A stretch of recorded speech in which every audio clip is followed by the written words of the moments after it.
தாயின் கனவு. ஒரு அழகிய கிராமம். அங்கே நெல் வயல்களும் கரும்புத் தோட்டங்களும் செழித்து வளர்ந்திருந்தன. தென்றல் வீசும் அந்த கிராமத்தின் பெயர் மருதூர்.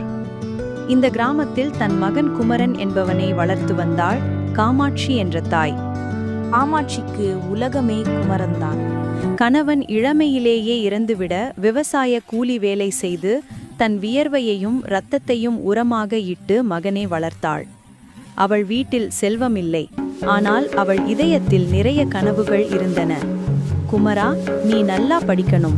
நம்ம கிராமத்திலேயே நீதான் பெரிய படிப்பு படிச்ச பையனா வரணும், அப்பதான் எனக்கு பெருமை என்று தினந்தோறும் அவனுக்கு உணவூட்டும் போதும் தலை சீவும் போதும் சொல்லிக்கொண்டே இருப்பாள்.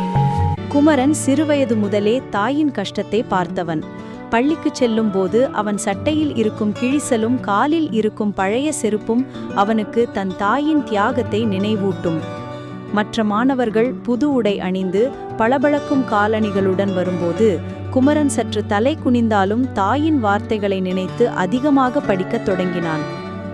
காமாட்சி பள்ளியில் ஆசிரியர்கள் என்ன சொன்னாலும் அதை வேதமாக கருதினாள்.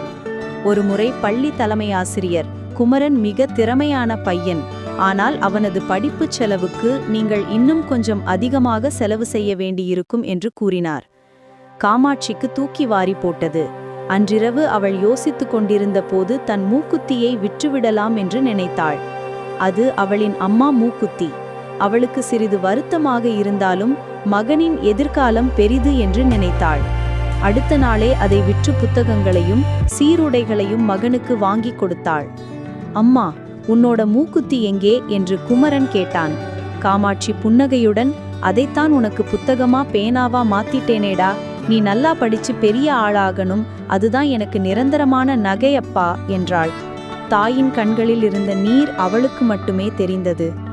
குமரன் அந்த தாயின் தியாகத்தை கண்டபின் இன்னும் தீவிரமாக படித்தான்.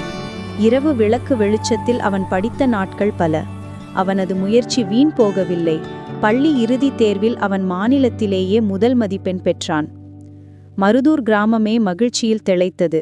காமாட்சி அடைந்த ஆனந்தத்திற்கு அளவே இல்லை. ஆனாலும் அவளுக்கு ஒரு பயம். குமரா, நீ மேலே படிக்கணும், கல்லூரிக்குச் செல்ல வேண்டும் என்றாள். கவலைப்படாதே அம்மா, நான் ஒரு பெரிய பல்கலைக்கழகத்தில் இடம் பிடித்து விட்டேன். எனக்கு அரசின் உதவித்தொகை, ஸ்காலர்ஷிப் கிடைத்திருக்கிறது என்றான். கண்ணீர் மல்க மகனை அணைத்துக் கொண்டாள் காமாட்சி. பல வருடங்கள் ஓடின. குமரன் படித்து முடித்து இப்போது ஒரு பெரிய அரசு அதிகாரியாக பணிபுரிகிறான். நல்ல ஊதியம், நல்ல மரியாதை. அவன் தன் தாயை மறந்துவிடவில்லை. தன் முதல் மாத சம்பளத்தை எடுத்துக்கொண்டு முதலில் அவன் செய்த காரியம் என்ன தெரியுமா? அந்த கிராமத்திற்கு திரும்பிச் சென்று தன் தாய்க்கு பிடித்தமான மாடலில் இழைத்த இழைப்பெல்லாம் சரியாக பார்த்து ஒரு புதிய வைர மூக்குத்தியை வாங்கி அணிவித்தான். அம்மா, இப்போ உன் மூக்குத்தி நிரந்தரமாக உன் நகையாகிவிட்டது என்று தாயின் கையை பிடித்து கொண்டான். ஆனால் தாயின் மனம் அந்த வைர நகையால் நிரப்பப்படவில்லை. தன் மகனின் தற்போதைய நல்ல நிலைமையை பார்த்து மனம் மகிழ்ந்தாள். பின்பு தன் தாயை காரில் அழைத்து கொண்டு அவன் வேலை செய்யும் நகரத்தில் உள்ள வீட்டிற்கு அழைத்துச் சென்றான். தாயின் தியாகமும் அதை உணர்ந்து படித்த மகனின் கல்வியும் அவர்களுடைய வாழ்க்கையை மாற்றியது.